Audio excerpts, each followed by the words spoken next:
Bonjour Thérence, c'est avec des larmes aux yeux que je t'écris ce message. Cela fait 1 mois que mon zizi ne se lève plus et je n'ai que 30 ans. Cela m'empêche de m'épanouir sexuellement.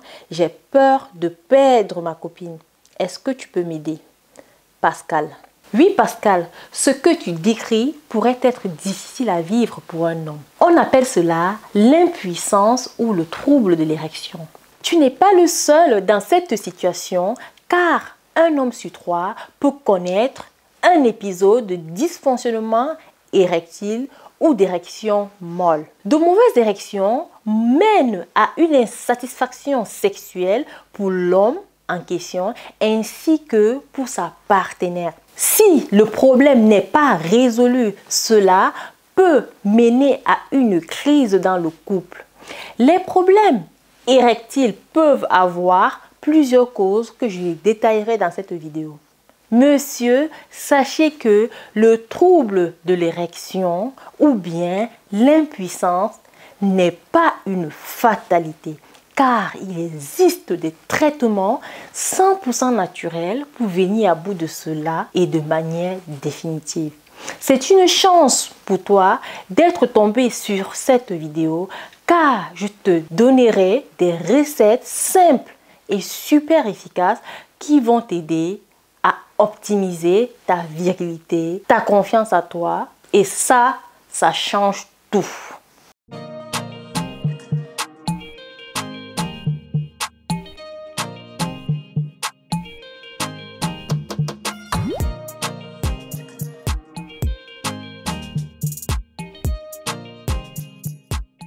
Bonjour à toi, moi c'est Thérence, ta conseillère en plantes médicinales africaines. Ici, je te propose des remèdes africains pour prendre soin de toi. Si tu aimes les vidéos sur les plantes, alors 2 choses à faire. La première, abonne-toi à ma chaîne, puis active la cloche de notification afin d'être informé lorsque je publie une nouvelle vidéo. Sens-toi libre de laisser des commentaires sous les vidéos, de poser des questions et surtout d'apporter ton expertise et de partager ton expérience des plantes avec la communauté. Ce dimanche 28 mars à 18 h, j'organiserai un live sur YouTube pour répondre à toutes tes questions concernant l'éjaculation précoce, les troubles de l'érection. Ça sera le moment pour toi qui me regarde de poser des questions, de partager ton expérience des plantes avec la communauté. J'ai hâte de faire ta connaissance. Surtout, n'oublie pas d'inviter tes amis à ce rendez-vous de partage. L'impuissance ou le trouble de l'érection correspond à une difficulté, voire une impossibilité totale d'avoir ou de maintenir une érection suffisante permettant d'obtenir des rapports sexuels satisfaisants et de pénétrer durablement sa partenaire. Plus clairement, vous pouvez avoir le pénis qui se lève mais qui va vite se ramollir et vous empêcher de pénétrer votre partenaire. Et dans le second cas de figure, votre pénis ne se lève pas du tout. Ce qui, là, va aussi rendre impossible les rapports sexuels. Voilà clairement à quoi renvoie la notion de trouble d'érection. Dans les 2 cas, le rapport sexuel ne peut pas avoir lieu. Je tiens à préciser qu'une panne d'érection temporaire tout à fait banale ne doit pas être considérée comme un problème. On parle de problème d'érection si et seulement si les symptômes cités plus haut durent plus de 2 mois et se répètent à chaque relation sexuelle. 15% des hommes qui sont atteints d'hypertension artérielle présentent des problèmes de dysfonction érectile. En outre, 20% des troubles de l'érection sont d'origine psychologique, 80% sont provoqués par des anomalies médicales. Cette maladie a des effets considérable sur la qualité de vie et en particulier sur la nature des relations dans les couples. Un faible pourcentage d'hommes souffrant de troubles d'érection est pris en charge correctement car la grande majorité d'entre eux ne consultent pas car ils ont honte, mais également car ils ne savent pas qu'il existe des traitements efficaces. Pour les hommes plus âgés, ils pensent en général que l'apparition de cette gêne est normale et définitive. Quelles sont les causes? Une mauvaise alimentation avec un excès de bière, de whisky, de liqueur, les repas trop gras, trop salés, le manque de fruits, de légumes, le manque d'activités sportives et tous ces éléments sont l'une des premières causes qui induisent directement la survenue des troubles d'érection. Un blocage psychologique. Plus l'homme est dans la quête de performance, plus il s'oublie en tant qu'individu. Et cela peut rendre l'érection difficile ou impossible. Le stress joue ici un rôle inhibiteur puissant. C'est l'archétype même du cercle vicieux. Ça n'a pas fonctionné la dernière fois, donc on approche la prochaine fois avec appréhension et donc fatalement cela ne marche pas non plus. Ce qui renforce l'impression d'échec. La seule solution consiste alors à travailler sur soi pour rompre ce cercle. L'âge.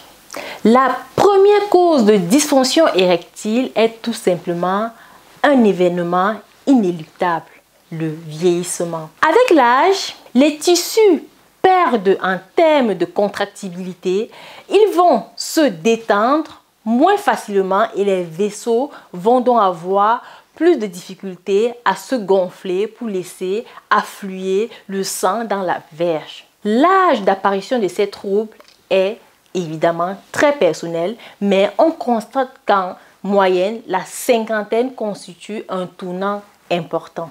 Les problèmes circulatoires constituent l'une des causes les plus fréquentes de l'impuissance. Ce qui arrive en tête, c'est le diabète. Il va entraîner une mauvaise circulation du sang, en particulier dans l'organe sexuel.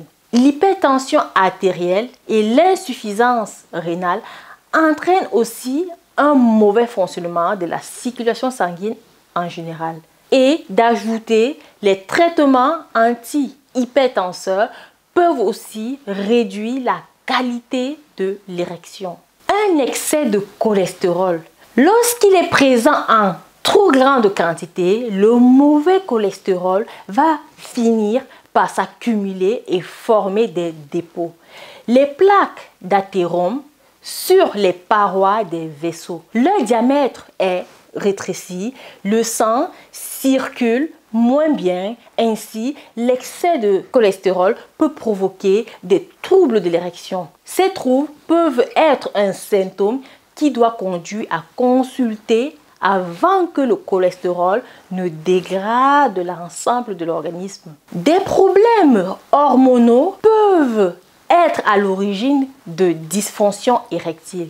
Si l'hormone testostérone est présente en quantité insuffisante, cela peut engendrer des problèmes d'érection, notamment au moment de l'andropause, comme l'explique un praticien. Par ailleurs, le tabagisme influence lui aussi la qualité des érections, de même que certaines pathologies dégénératives telles que la sclérose en plaques ou la maladie de Parkinson.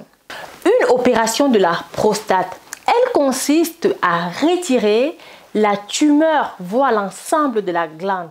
Or, les nerfs érecteurs qui sont collés aux parois de la prostate. Il est donc souvent difficile de procéder à l'ablation sans toucher ces nerfs. S'ils sont détruits, l'érection naturelle n'est plus possible. Il y a encore quelques années, lorsqu'il y avait chirurgie pour traiter un cancer de la prostate, l'impuissance était presque toujours une conséquence inéluctable.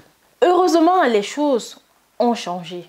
Dès les premiers symptômes, au-delà de 2 mois, vous devez absolument consulter un médecin. Comme nombre de maladies, plus on consulte tôt, plus la dysfonction érectile a des chances de se soigner facilement. Dans un premier temps, l'idéal est de contacter le médecin traitant car il est le plus à même d'avoir une vue d'ensemble de l'état de votre santé.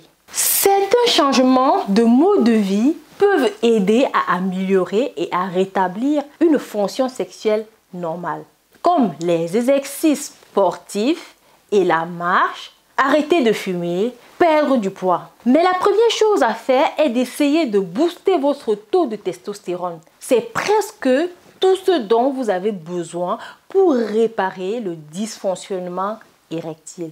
La testostérone joue un rôle clé dans votre santé et votre bien-être. Il est important de maintenir des niveaux sains de testostérone et d'apprendre à stimuler la testostérone lorsque les taux sont bas. La testostérone est l'hormone de la virilité. C'est la première hormone responsable de votre libido. Et sans testostérone, vous n'avez pas de désir sexuel. L'augmentation de votre testostérone est la clé pour rétablir une fonction sexuelle normale. Elle aide à fournir de l'énergie à votre corps et à avoir un bon désir sexuel. Une fois que vous êtes persuadé qu'il s'agit d'une dysfonction érectile, alors prenez ce mélange de yohibé, ginseng et Kigelia africana. Le yohibé agit directement sur l'apport sanguin au niveau des tissus génitaux.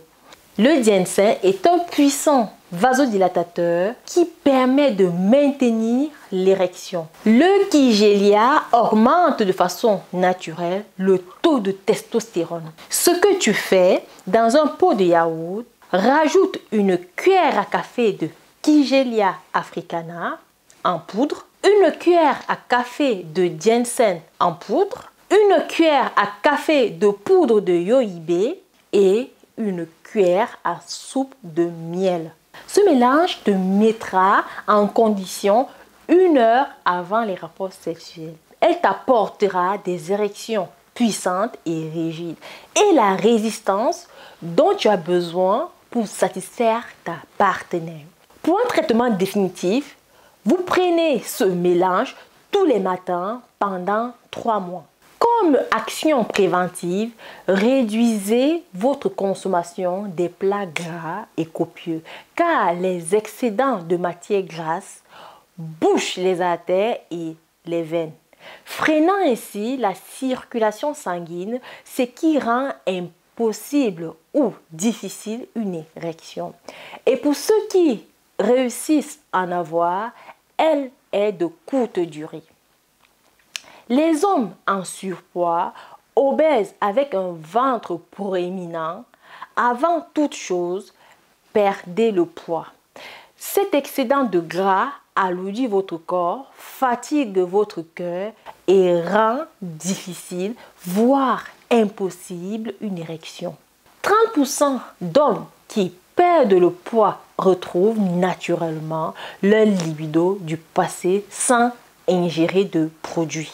J'espère avoir été clair dans mes explications. Si tu as des questions, pose-les en commentaire. Rejoins-moi sur Instagram et Facebook pour discuter d'éventuelles problématiques sexuelles ou de santé qui te préoccupent. J'ai beaucoup de choses à partager avec toi. Je laisserai les liens en commentaire. Si vous connaissez des personnes que vous aimez et qui ont besoin d'un coup de pouce comme notre ami Pascal, offrez-leur cette vidéo pour les aider à retrouver confiance en eux. C'était Terence, l'herboriste du bled, au-delà de tout, passionné des plantes. Merci de m'avoir écouté. N'hésite pas à me laisser un gros pouce en l'air. Sur ce, utilisons le vivant pour soigner le vivant. À très bientôt.